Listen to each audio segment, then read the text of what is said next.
Asif Nazrul sir, আপনি আর কত ভণ্ডামি করবেন?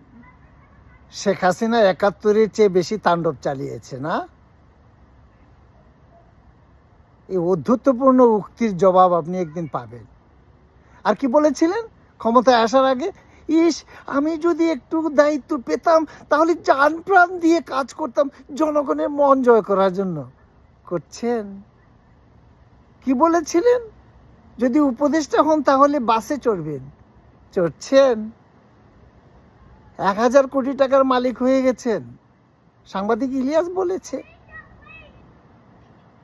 আর এই ঘাতক দালাল নির্মূল কমিটিতে কাজ করেছেন জামাত শিবিরের বিরুদ্ধে, মনে আছে? যদিও জাহানারা ইমামের সঙ্গে বেইমানি করেছেন, অনেক গোপন তথ্য আপনি নিয়ে গায়েব হয়েছেন, কিন্তু আপনার জামাত বাবারা আপনাকে মনে করছেন যে এখন তৈলমর্দন করলে আপনি রেহাই পাবেন। পাবেন না, ওরা হচ্ছে সাপ, দংশন করবে।